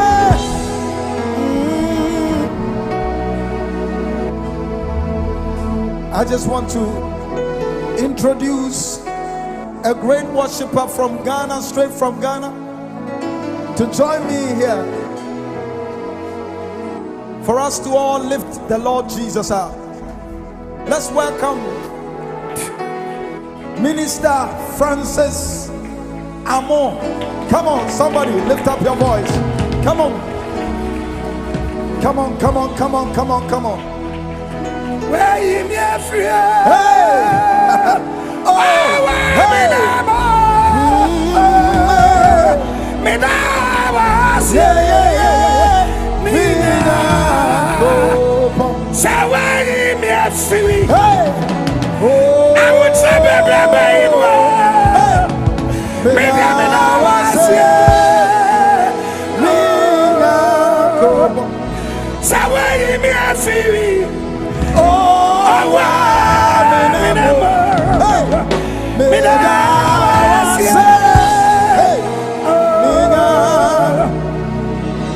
Listen, there is some things that most of the times people don't know. When you are a worshiper, they think you just want to sing a song, but they don't know that the song you are singing, it's from the deepest of your heart because of what the Lord has done for you. Jesus. When you look back and you see that somehow Jesus, you would have not been able to make it, yet because you are always looking up to God. Jesus. When maybe and you be yana metwo me say senyawe wuradia wakami wo senyawe wuradia hey wakami wo sabra no ho na yet sunlight ekope kenkensuo oh yanua kenkenwie na honsuo na wakwa akope Jesus na wonya sika na ade ato sugar and this ken no entine twam and so be nom by force because a common deal na wonya bi nom a na tese wo kura no nyame aye watom what you say yes sir nyame som ni ohia mu no e den chance say wo sika na wo sum nyame Jesus maso yes sir enu nti o say maso was na me no say onyame wosa ayeyi onyame anami wosa ayeyi minyame maso na me wosa yo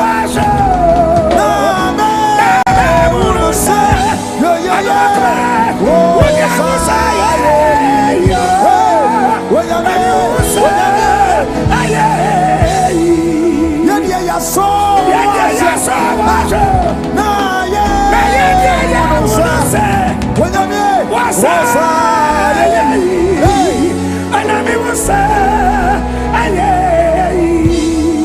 there is a song like this. Didel, Akufwe, Didel, Mesani, Wexi, Koweni, Ekuni, Iwa, Didel, Akufwe, Didel, what's it? Koweni, Ekuni, Iwa, Didel, Akufwe, Didel. Me pesa wan kasa wo use wo nyomo a odi nyame e de to akoma so a pesa wo to na ma won te se senya we wurade a hey Jesus hey Yeah, yeah, yeah, yeah, yeah. Senyewe uratia. Wakamiwa. Enyewe uratia. Wakamiwa.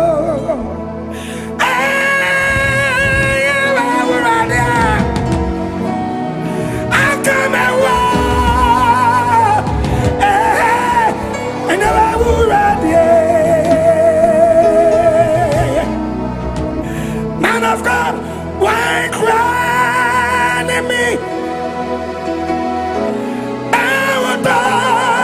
What I mean say, everything, Baba, my word, me to me, Tassie,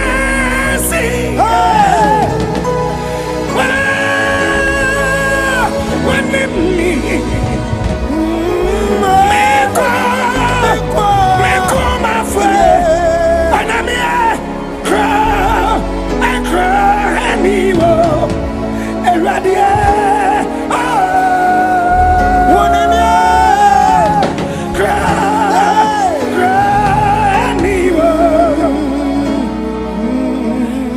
I love the second verse. Cemetery, Nametry. When I think and I think again, Mano and Sumika, Cemetery, what I am, Mitsumi, Intiasi,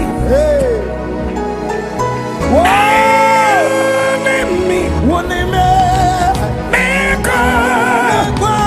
Meko, my friend.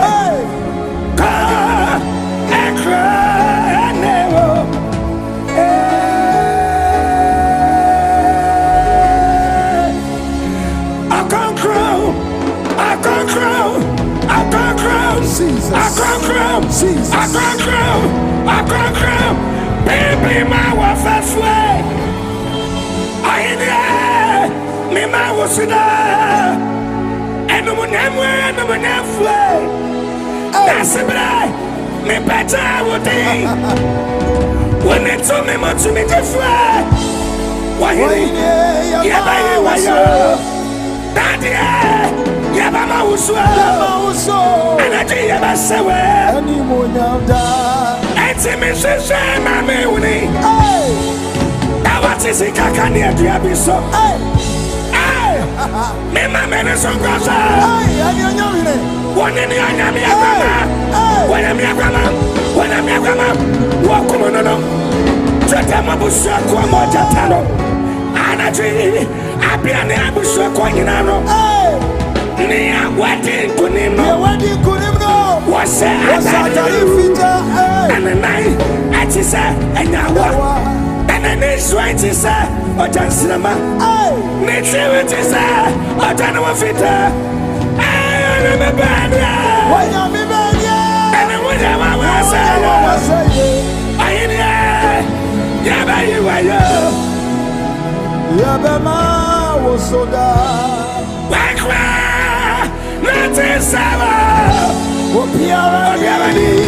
Oh, why cry? Not in Sava. Why cry? Not in Sava.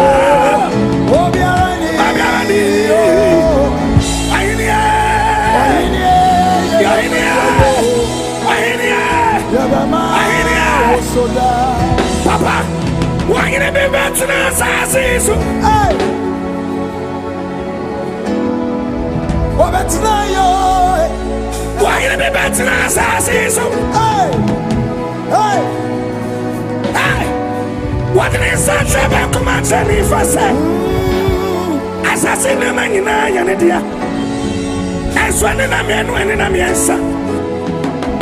Naya boy, I am one. Nana says to your friend, Nana says to your friend who cried to me. Nana says to your friend, I will be a student. Saba, I've been coming. Topia, what's that animal? Benzo, and champion of Benzo. There could be science on the grower here. What if you know where we are? Over a year to grow to Tiamras. One of my Metia said, one of brand new. Say, and not also me and Sano. What best are you from? I am no query some. Yeah, boy, yes, who's the other blessing? Then in that rubber band is up. Then in that rubber band is up. Efredari Akatabi. Prophet Efredari Akatabi. Then in that rubber band is up. Yeah, can the night also. Yeah, did that rubber. And I'm in no me, I don't see. Yeah, did that rubber band is up. What's up, no? When there's up on the upper part. When there's up on the upper part. When there's up on the upper part. And the mother of the dormant. And the mother of the Yashamit. And the mother of the Yashamit. The Mary Man, why are you? I got that child. Send me what's the beer. One coin. One coin. One coin.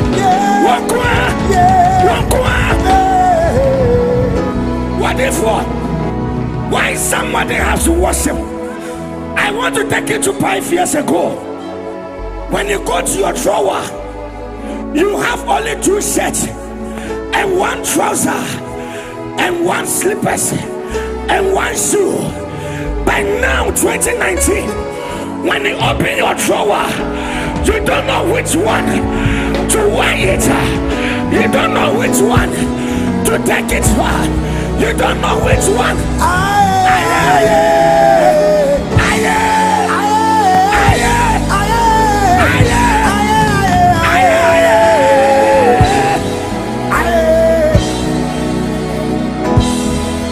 At the mention of your name, every knee must bow. At the mention of his name, every tongue shall confess. You are the covenant keeping God. There is no one like you, my Jesus. Everybody, that is your name. When you go to Napa, the part of Nigeria, they call him Akuneche Mawan.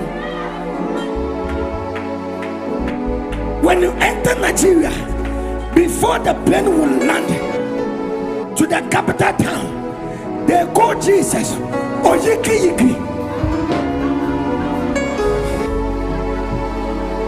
In another part of Nigeria, they call him Omaleja. It means nobody can compare to you. Obianti Sawo, Obianti Sawo, Obianti Sawo, Obianti Sawo, Obianti Sawo, Obianti Sawo. Yenyamia, we yenyamia. Aye, aye, aye,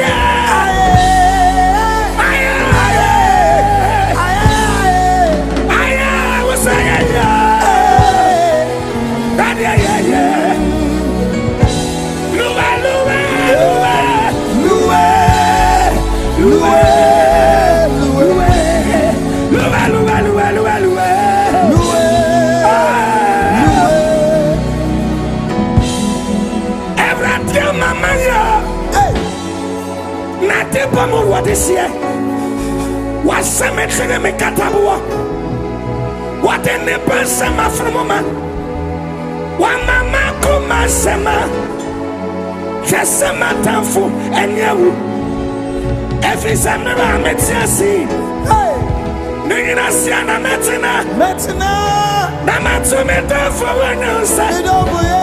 Onamia wutumaya kasia. Onamia wutumaya wawa. Oni babia, we are Namyo. Once I shada, Mirsati, Whatever. Why is it? Why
There is something that the Lord is doing.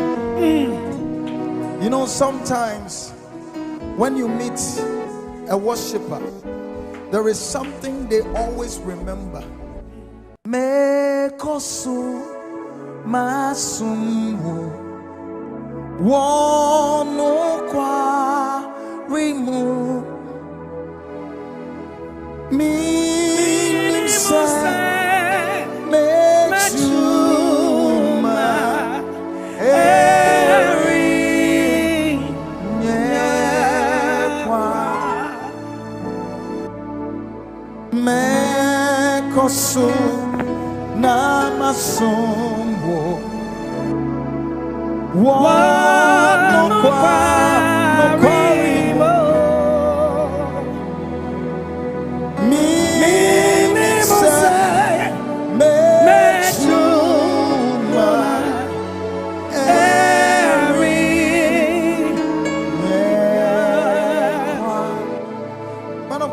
There is somebody watching us at this particular time. He wants to give up because he's been working, but nothing is showing for.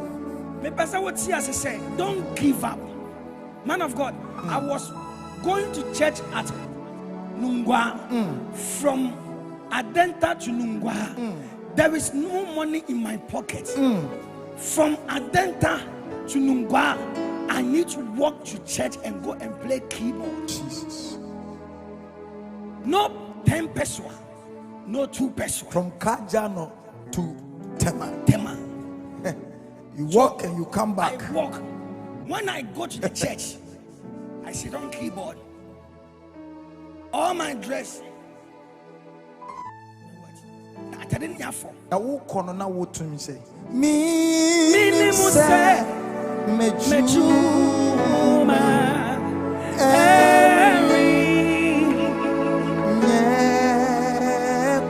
Suddenly I touched the keyboard and a song was coming. I've walked like let's say like 200 or 400 miles. So what? And I heard a song.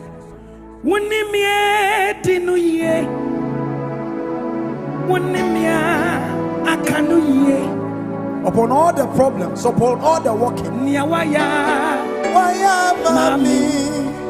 Meda wasi niawaya mami. Meda wasi. I said, Wouldn't me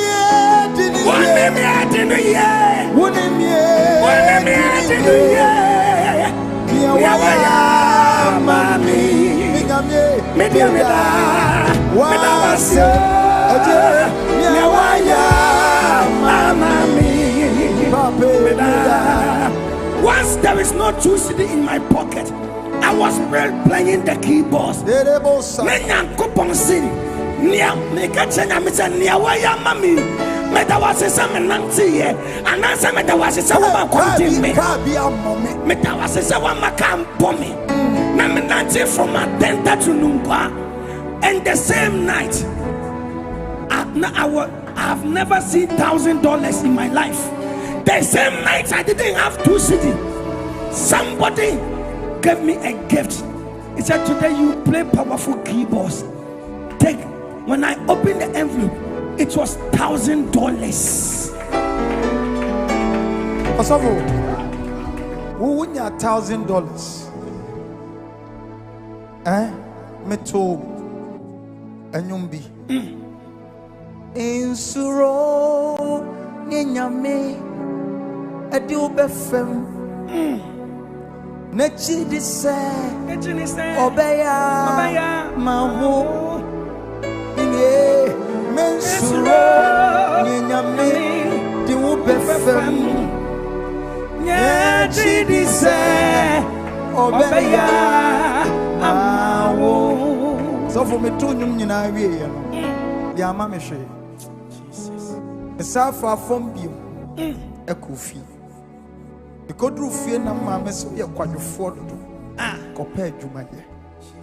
Na sorry some ya wuye emwo. Hwe wunua ba kono. Hwe wadamfo we. Hwe se oye yie.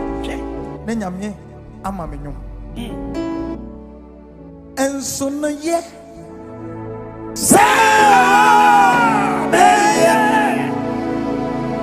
And so yeah,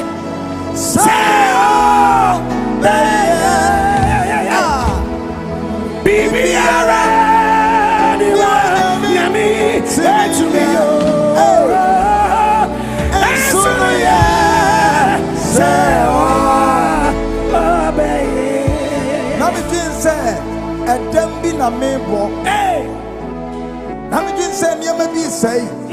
me da veranda so ye tu me te say ye tu banche Jesus na eno na mami bi be hia no se mema odan am wode aw ene se me kan me dan am ntimi o aw e san se se wode wo to ne so wo se wo fa na sem na se wo na sem wa na so brain ni mo ye tin na wani that's what's up.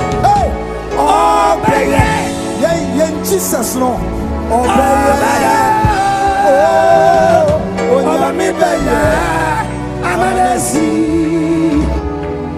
Papa woka sana na metini bi se ebinum wonyami. Wa wani su wonati. Ebini wonyami. Wa wasu wonsasem. Ebini wonyami. Wa wani su wakasa. Yesu di wakasa. You know, this song, at that time I was sleeping in the church auditorium. That was when the Holy Spirit gave me this song. Jesus. But I have a key for it. I have a key for it. And I remember I was so hungry. I was fasting for 7 days. And so I thought the song I was listening to, I thought it was something that was being played on the radio, not knowing it was something God was giving to me. So as soon as I woke up, I went to the keyboard to start singing the song. And it became a hit in Ghana. But nobody knew who had actually made the song. Because it was God's song, he wanted the church to get it. And I finished the song. God said, now share it and give it to people. And I remember the story, the testimony you gave. Yes, you said you will sing that song and people will give you money. And that was my my breakthrough for the week. And I was sleeping in the church auditorium. But God brought the song so that you will get money out of it. Let me sing it this way. Ebinum wenyame oweniwa onunasi ebinum wenyame owasonso wontiasem ebinum wenyame owanonso wonkasa misimi Yesusi okasa na yedi na wati enyumyo Sanyum we say, Missy, yes, to the Okasa na yedi, so my brabo mun na nyedi. Na nyedi. Min kama nun tumso here at yes, or bonia to former. Na koswa pejami nyankopon. Jesus. And said Jesus no. Or da suti wa. Say obefa the asay, the attitude why you for. Okasa, Okasa, Okasa. Okasa na yedi Misumi Yesuze Okasa Jesus was yedi Misumi Yesuze Okasa na yedi na wafatete nyoma na ka ho yenananom yenananom yenananom yenananom yenananom